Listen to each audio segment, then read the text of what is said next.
ഈശോയിൽ ഏറ്റവും പ്രിയം നിറഞ്ഞ സഹോദരി സഹോദരന്മാരെ, ലോകത്തിൻ്റെ വിവിധങ്ങളായ കോണുകളിലും സ്ഥലങ്ങളിലിരുന്നു കൊണ്ട് ശാലോം വിഷൻ കണ്ടുകൊണ്ടിരിക്കുന്ന എൻ്റെ പ്രിയപ്പെട്ട മക്കളോട് ഒരുമിച്ച് ഈ ചെറിയ ചിന്ത പങ്കുവയ്ക്കുകയാണ്. ആരാണ് വിശുദ്ധർ? അവർ എങ്ങനെ വിശുദ്ധരായിത്തീർന്നു? വചനം ഓർമ്മപ്പെടുത്തുന്നു, ലോകത്തെയോ ലോകത്തിൻ്റെ വസ്തുക്കളെയോ സ്നേഹിക്കാൻ പോയാൽ, ലോകത്തെയോ ലോകത്തിൻ്റെ വസ്തുക്കളെയോ സ്നേഹിക്കാൻ പോയാൽ ദൈവത്തിൻ്റെ സ്നേഹം അനുഭവിക്കാൻ സാധ്യമല്ല. ലോകത്തെയോ ലോകത്തിൻ്റെ വസ്തുക്കളെയോ സ്നേഹിക്കാൻ പോയാൽ ലോകത്തിൽ എന്താ പ്രിയപ്പെട്ടവരെ കാണുന്നത്? കണ്ണിൻ്റെ ദുരാശ, ജഡത്തിൻ്റെ ദുരാശ, ജീവിതത്തിൻ്റെ അഹങ്കാരം. ഇന്ന് കണ്ണുകളിലൂടെയാണ് ലോകത്തിലേക്ക് തുറന്നിരിക്കുന്ന വാതായനമാണ് എൻ്റെ കണ്ണ്. ഈ കണ്ണിലൂടെയാണ് ലോകത്തിലുള്ളത് മുഴുവൻ ഞാൻ ഫോട്ടോ എടുക്കുന്നത്. ഞാൻ ഒരിക്കൽ പറഞ്ഞിട്ടുണ്ട്, കണ്ണിലൂടെ കാണുന്നത് എൻ്റെ ചിന്തയിലേക്ക് കടന്നു വരികയാണ്. ആ ചിന്തയിൽ കടന്നു വരുന്ന കാര്യങ്ങൾ എൻ്റെ മനസ്സിൽ കടന്ന് പ്രവർത്തിക്കുകയാണ്. ചിന്ത വിതച്ച് പ്രവൃത്തി, പ്രവൃത്തി വിതച്ച് ശീലം, ശീലം വിതച്ച് സ്വഭാവം. ഇങ്ങനെയാണ് ഒരു മനുഷ്യൻ്റെ ജീവിതത്തിൽ നന്മയോ തിന്മയോ ഉണ്ടായിത്തീരുന്നത്. എൻ്റെ കണ്ണുകൾ കൊണ്ട് ദൈവമഹത്വം കാണേണ്ട എൻ്റെ കണ്ണുകൾ അശുദ്ധിയിലേക്കും സൈറ്റുകളിലേക്കും ദുർവൃത്തിയിലേക്കും കാണാൻ പറ്റാത്തതിലേക്കും എൻ്റെ കണ്ണ് വിട്ടുകൊടുത്താൽ അതെൻ്റെ ഉള്ളിലേക്ക് കടന്നു വരും, എൻ്റെ ചിന്തയിലേക്ക് കടന്നു വരും. ആ ചിന്തയിൽ കിടന്ന് ധ്യാനിച്ച് ചിന്തിച്ച് ജീവിതത്തിൽ ഒരിക്കലത് പ്രവർത്തിക്കും. അത് തിന്മയാണ് കണ്ടതെങ്കിൽ തിന്മയിലേക്കും, നന്മയാണ് കണ്ടതെങ്കിൽ നന്മയിലേക്കും നമ്മെ കൂട്ടിക്കൊണ്ടു പോകും.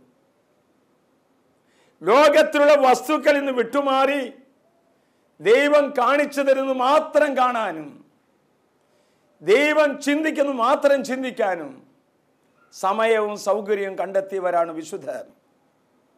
നമ്മൾ പറയും, ധനമുള്ളവനെ ധനികൻ എന്ന് വിളിക്കും, കോടി പണമുള്ളവനെ കോടീശ്വരൻ എന്ന് വിളിക്കും, ലക്ഷം ഉള്ളവനെ ലക്ഷപ്രഭു എന്ന് വിളിക്കും, വിശുദ്ധിയുള്ളവനെ വിശുദ്ധൻ എന്ന് വിളിക്കും, പുണ്യമുള്ളവനെ പുണ്യവാൻ എന്ന് വിളിക്കും. എന്നോടൊപ്പം നിങ്ങൾ ചിന്തിക്കുന്നുണ്ടെന്ന് ഞാൻ വിശ്വസിക്കുന്നു. ധനമുള്ളവനെ ധനികനെന്നും ലക്ഷങ്ങളുള്ളവനെ ലക്ഷപ്രഭു എന്നും കോടിയുള്ളവനെ കോടീശ്വരൻ എന്നും വിളിക്കുമെങ്കിൽ വിശുദ്ധിയുള്ളവനെ വിശുദ്ധനെന്നും പുണ്യമുള്ളവനെ പുണ്യവാൻ എന്നും വിളിക്കുന്നു.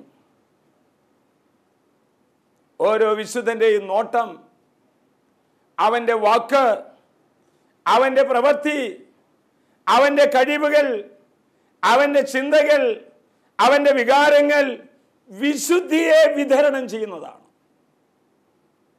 വിശുദ്ധിയെ പ്രക്ഷേപണം ചെയ്യുന്നവരാണ്.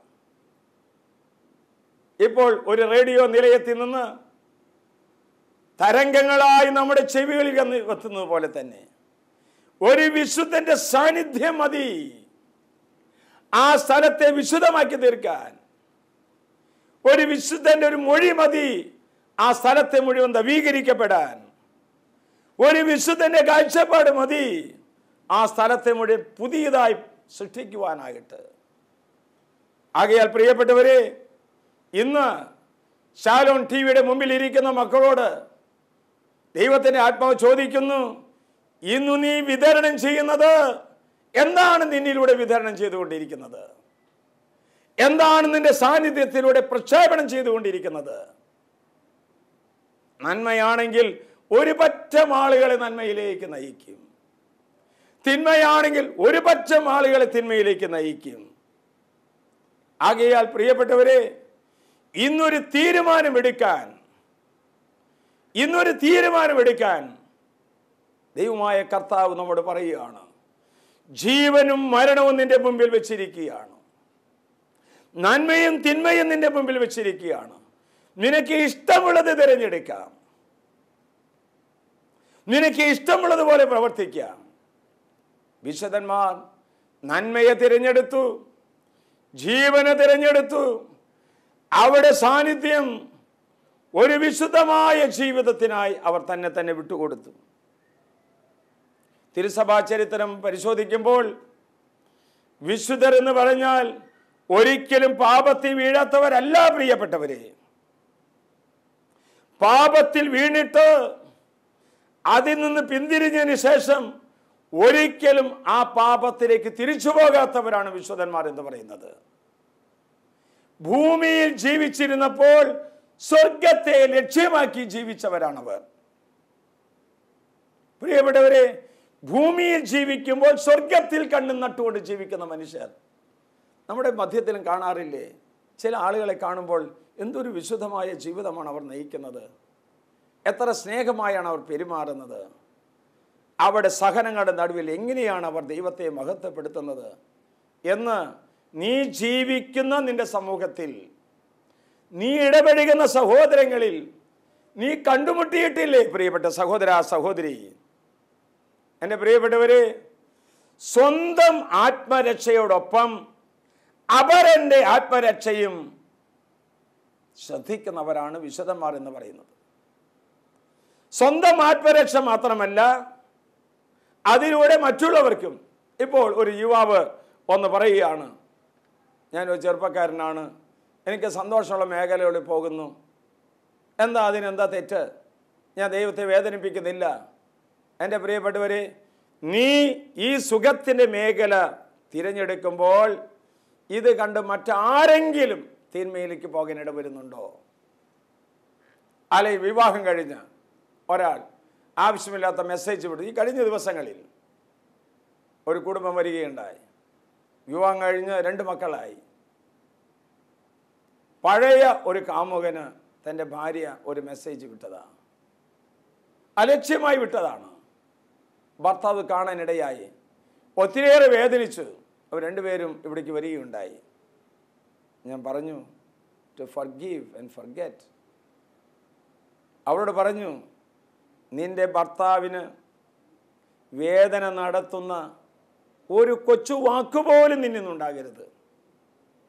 അവർ തമാശയ്ക്ക് ചെയ്തതാണ് എന്ന് വരികിൽ തന്നെയും അത് ആ ഹൃദയത്തെ വേദനിപ്പിച്ചു. വിശുദ്ധമായ ജീവിതത്തിൽ എപ്പോഴും എൻ്റെ സുഖത്തോടൊപ്പം തന്നെ അപരനെയും സുഖത്തിലേക്ക് കൂട്ടിക്കൊണ്ടുവരാൻ, എൻ്റെ സമ്പത്തിനോടൊപ്പം അപരനെയും സമ്പന്നനാക്കി തീർക്കാൻ അവർ ശ്രമിക്കുന്നത് ഞാൻ കണ്ടുമുട്ടിയിട്ടുണ്ട്. ഇപ്പം മാതാപിതാക്കന്മാർ തങ്ങളുടെ സുഖത്തിനുവേണ്ടി മക്കളെ വഴക്ക് പറയുക, ചുമ്മാ വഴക്ക് പറയുക. പക്ഷെ മാതാപിതാക്കന്മാർ അവിടെ നന്മയ്ക്ക് വേണ്ടിയാണെന്ന് അവർക്ക് ബോധ്യം വേണ്ടേ? ഒരു അധ്യാപകൻ തൻ്റെ വിദ്യാർത്ഥിയെ ഒരു പക്ഷേ ശിക്ഷിക്കുന്നു, ശാസിക്കുന്നു. ഒരു അധ്യാപകന്റെ ദൗത്യം മാത്രം നിർവഹിച്ചാൽ മാത്രം പോരാ, ആ വിദ്യാർത്ഥികൾക്ക് അത് ബോധ്യപ്പെടുത്തി കൊടുക്കണം. ഞാൻ കാണാറുണ്ട് ചില വിദ്യാർത്ഥികളെ വളരെയധികം ശകാരിക്കുന്നതും ശിക്ഷിക്കുന്നതും, പിന്നീട് അവരാണ് ആ അധ്യാപകന്റെ ശ്രേഷ്ഠ ശിഷ്യരായി മാറുന്നത്. യേശു പറയുന്നുണ്ട്, തന്നിഷ്ടക്കാരനായ മകൻ സ്വന്തം ഇഷ്ടം പ്രവർത്തിക്കുന്ന തന്നിഷ്ടക്കാരനായി തീരും. അവനെ ശാസിക്കണം, ശിക്ഷിക്കണം, തെറ്റുകൾ തിരുത്തി കൊടുക്കണം. അപ്പോഴാണ് നന്മയിലേക്ക് കടന്നു വരാൻ സാധിക്കുക. വിശാലമായ വഴി ഉണ്ടായിട്ടും ഇടുങ്ങിയ വഴിയിലൂടെ പോകുന്നവരാണ് വിശുദ്ധന്മാർ എന്ന് പറയുന്നത്. പ്രിയപ്പെട്ടവരെ, സുഖസമ്പുഷ്ടമായ വിഭവസമൃദ്ധമായ വിരുന്ന് അത് വേണ്ടെന്ന് വെക്കുകയാണ് ചിലർ. കഴിക്കുന്ന ഭക്ഷണത്തിൽ കുറച്ച് ടേസ്റ്റ് കുറച്ച് കഴിക്കുന്നു, ഭക്ഷണം വേണ്ട എന്ന് വെക്കുന്നു. വളരെ കോപത്തോട് സംസാരിക്കാൻ വരുന്നവർ അത് വേണ്ടെന്ന് വെക്കുന്നു. പ്രിയപ്പെട്ടവരെ, വിശാലമായ വഴികൾ ഉണ്ടായിട്ടും ഇടുങ്ങിയ വഴിയിലൂടെ പ്രവേശിക്കാൻ യേശു പറയുന്നുണ്ടല്ലോ, ആരെങ്കിലും എന്നെ അനുഗമിക്കാൻ ആഗ്രഹിക്കുന്നുവെങ്കിൽ തന്നെ പരിത്യജിച്ച് ദിവസേന തൻ്റെ കുരിശുമെടുത്ത് എൻ്റെ പിന്നാലെ വരട്ടെ. കുരിശുമെടുത്തുകൊണ്ട് പിന്നാലെ വരാൻ, ഇടുങ്ങിയ വഴിയുടെ കടന്നു വരാൻ, വളരെ സന്തോഷം കൊണ്ടവരാണ് വിശുദ്ധരും വിശുദ്ധാത്മാക്കളും എന്ന് മനസ്സിലാക്കുക. അവിടെ ജീവിതം പരിശോധിച്ചു കഴിഞ്ഞാൽ ഉപവാസത്തിനും പരിത്യാഗത്തിനും പ്രായശ്ചിത്തത്തിനുമൊക്കെ പ്രാധാന്യം കൊടുക്കുന്നു. ഈ ശരീരത്തിൻ്റെ പ്രവണതയേക്കാൾ ഉപരിയായി ആത്മാവിൻ്റെ വളർച്ചയ്ക്ക് വേണ്ടി അവർ അധ്വാനിക്കുന്നു.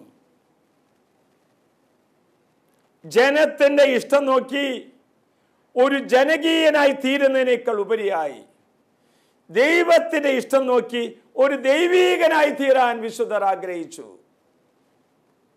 നമുക്ക് കയ്യടി കിട്ടുന്ന പല കാര്യങ്ങൾക്ക് നമുക്ക് മുന്നോട്ട് പോകാം. ജനകീയത, ജനങ്ങൾക്ക് ഇഷ്ടമുള്ള കാര്യം പറയുക, അവരെ പ്രീതിപ്പെടുത്തുന്ന കാര്യങ്ങൾ ഏർപ്പെടുക, സന്തോഷമാണ്. ജനങ്ങളുടെ ഇഷ്ടം നോക്കി ഒരു ജനകീയനായി തീരുന്നതിനേക്കാൾ ഉപരിയായി ദൈവത്തിൻ്റെ ഇഷ്ടം നോക്കി ഒരു ദൈവീകനായി തീരാനായിട്ട് പരിശ്രമിച്ചവരും അതിൽ വിജയിച്ചവരുമാണ് വിശുദ്ധന്മാർ എന്ന് പറയുന്നത്. അവർ ഈശോയെ അനുസരിച്ചു, അവർ ഈശോയെ അനുകരിച്ചു, അവർ ഈശോയെ അനുഗമിച്ചു, അവർ ഈശോയെ അനുഭവിച്ചു. പൗലോസ് പറയുന്നു, ഈ സ്നേഹത്തിന് ആർക്കെന്നെ വേർപെടുത്താൻ സാധിക്കും? ആപത്തോ നഗ്നതയോ പട്ടിണിയോ വാളോ ഈ ലോകത്തിലുള്ള ഒരു ശക്തിക്കും യേശു ക്രിസ്തുവിനുള്ള സ്നേഹത്തിൽ നിന്ന് എന്നെ വേർപെടുത്താൻ സാധ്യമല്ല. അത്രയും അഭേദ്യമായ ബന്ധം.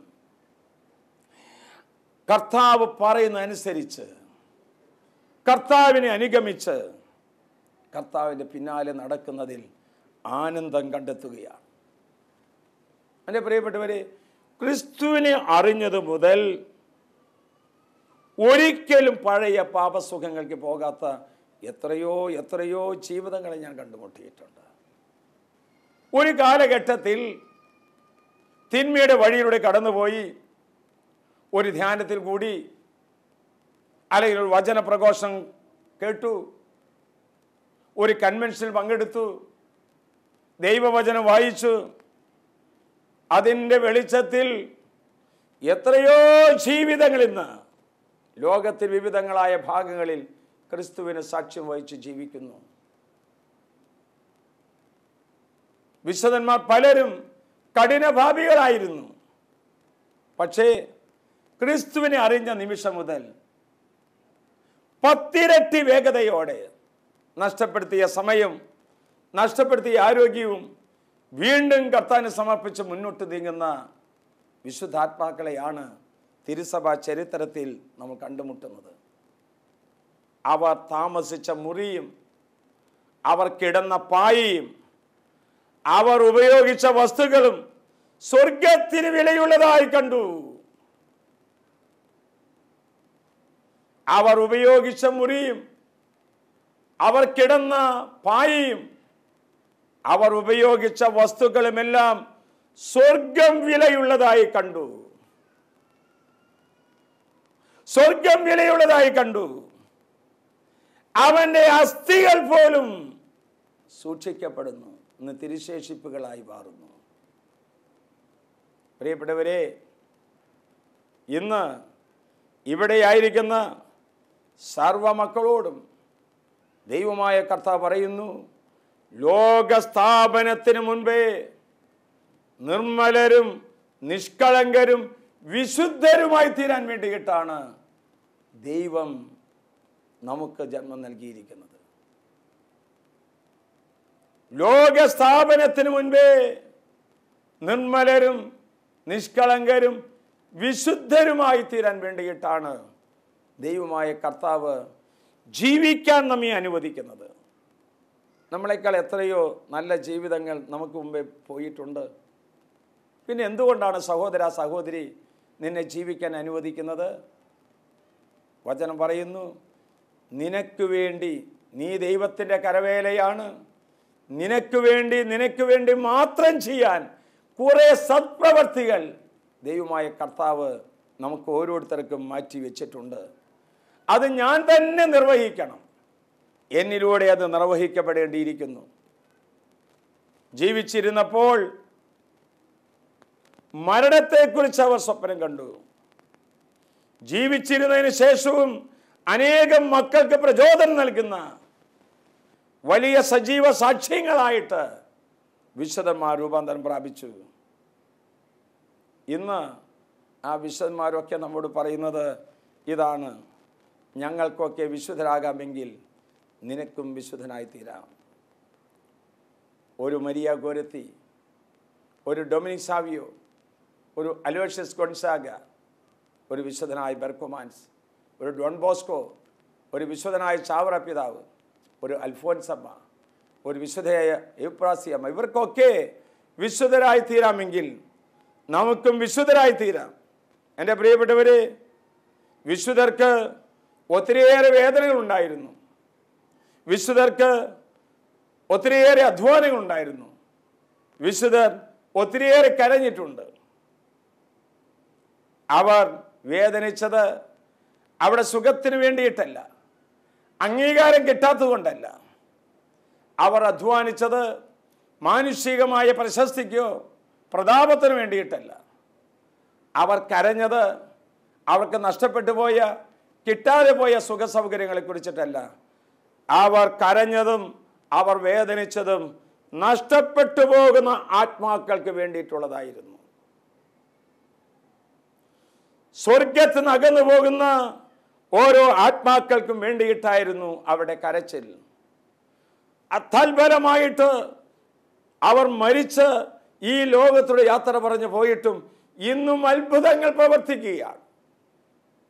ജൂലൈ 3-ാം തീയതി വിശുദ്ധ തോമാശ്ലീഹയുടെ തിരുനാൾ നമ്മൾ ആഘോഷിച്ചു.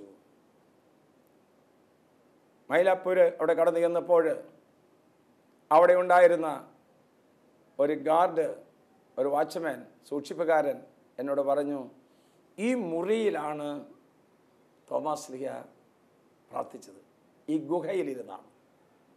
ഈ ഗുഹയിലിരുന്ന് പ്രാർത്ഥിക്കുന്ന സമയത്ത് തന്നെ ആക്രമിക്കാനായിട്ട് കുറേ ശത്രുക്കൾ ശൂലവുമായിട്ട് കടന്നു വരുന്നു. ഇതിൻ്റെ അറിയിപ്പ് കിട്ടിയ മാത്രയിൽ തോമാശ്ലീഹ ആ പാറയുടെ മുകളിൽ കരങ്ങളിങ്ങനെ അമർത്തി വെച്ചിട്ട് ഇങ്ങനെ പ്രാർത്ഥിച്ചു എന്ന്: എൻ്റെ ഉള്ളിൽ വസിക്കുന്ന ത്രിത്വൈക ദൈവമേ, ഞങ്ങളെ നയിച്ചുകൊണ്ടിരിക്കുന്ന ദൈവിക സാന്നിധ്യമേ, നിന്റെ ദൈവിക ശക്തിയാൽ ഈ പാറ ഉരുകട്ടെ.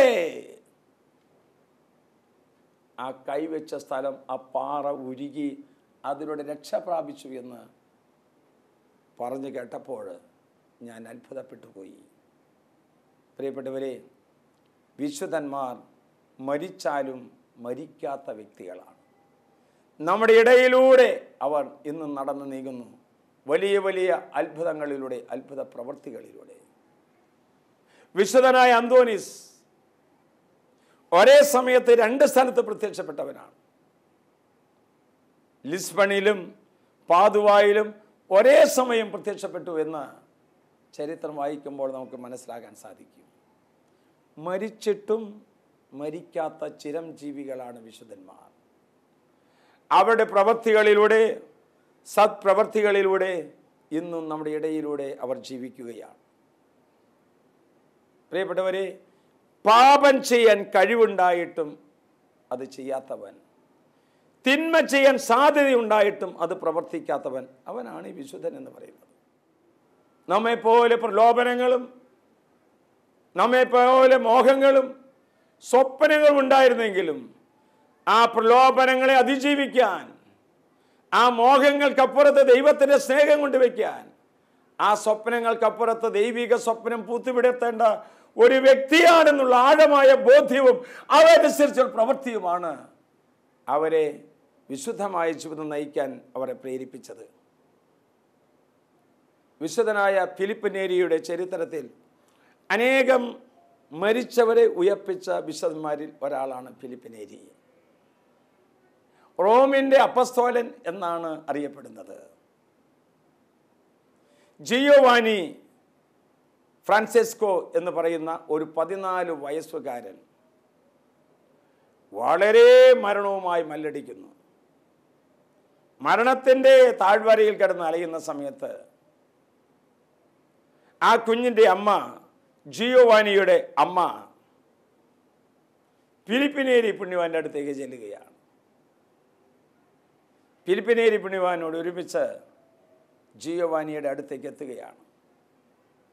ഫിലിപ്പിനേരി പുണ്യവാൻ പറഞ്ഞു, അവന് വിശപ്പാണ്, അല്പം അപ്പവും വീഞ്ഞും കൊടുക്കുക. ഫിലിപ്പിനേരി പുണ്യവാൻ അവിടെ നിന്ന് ഒരു തവിക്കകത്ത് അല്പം വീഞ്ഞ് അവൻ്റെ ചുണ്ടോട് അടുപ്പിച്ചു. ജീവശ്വാസം മാത്രമേ ഉള്ളൂ. കൈകൾ അനങ്ങുന്നില്ല, കണ്ണുകളൊക്കെ അടച്ചിങ്ങനെ പൊട്ടിക്കിടക്കുന്ന ആ കുഞ്ഞിൻ്റെ 14 വയസ്സുകാരനായിരിക്കുന്ന ജിയോവാനിയുടെ ആ ചുണ്ടിൽ അല്പം 2 തുള്ളി വീഞ്ഞ് കൊടുത്തു എന്ന് ചരിത്രം രേഖപ്പെടുത്തിയിരിക്കുന്നു.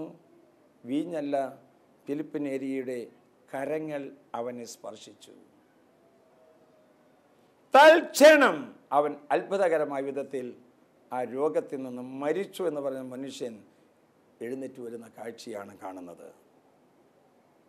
പ്രിയപ്പെട്ടവരെ, വിശുദ്ധന്മാർ അത്ഭുത പ്രവർത്തികൾ ചെയ്തത് അവരുടെ ഉള്ളിൽ നിറഞ്ഞിരുന്ന വിശുദ്ധി കൊണ്ട്, അവിടെ ഉള്ളിൽ നിറഞ്ഞിരുന്ന ദൈവിക സാന്നിധ്യം കൊണ്ടാണ് ഈ അത്ഭുതങ്ങൾ പ്രവർത്തിക്കാനായിട്ട് ഇടയായത്.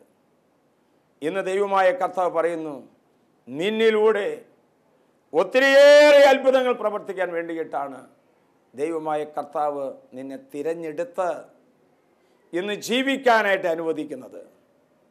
വിശുദ്ധ തോമാസ് ശ്ലീഹായെ പോലെ, വിശുദ്ധ ഫിലിപ്പിനേരിയെ പോലെ, വിശുദ്ധ അന്തോനീസിനെ പോലെ ഇന്ന് ധാരാളം മക്കൾ വിവിധങ്ങളായിരിക്കുന്ന ധ്യാന കേന്ദ്രങ്ങളിലും ഇടവക ദൈവാലയങ്ങളിലും പ്രാർത്ഥനാ ഗ്രൂപ്പുകളിലും യേശുവിനെ സാക്ഷ്യം വഹിച്ച് ജീവിക്കുന്നുണ്ട്. അതിലൊരുവനായി തീരാൻ നിനക്ക് സാധിക്കും. വിശുദ്ധന്മാർ രോഗികളായിരുന്നു, എന്നിട്ടും അവർ വിശുദ്ധരായി. അവർ ദരിദ്രരായിരുന്നു, എന്നിട്ടും അവർ വിശുദ്ധരായി തീർന്നു. അവർ കഠിന പാപികളായിരുന്നു, എന്നിട്ടും അവർ വിശുദ്ധരായി തീർന്നു. അവർ സാധാരണ മനുഷ്യരായിരുന്നു, എന്നിട്ടും അവർ വിശുദ്ധരായി തീർന്നു. അവരെ തെറ്റിദ്ധരിക്കപ്പെട്ടു, പരിഹസിക്കപ്പെട്ടു, നിന്ദിക്കപ്പെട്ടു, മാറ്റി നിർത്തപ്പെട്ടു, എന്നിട്ടും അവർ വിശുദ്ധരായി തീർന്നു. അവർ പ്രാർത്ഥനയുടെ മനുഷ്യരായി മാറി.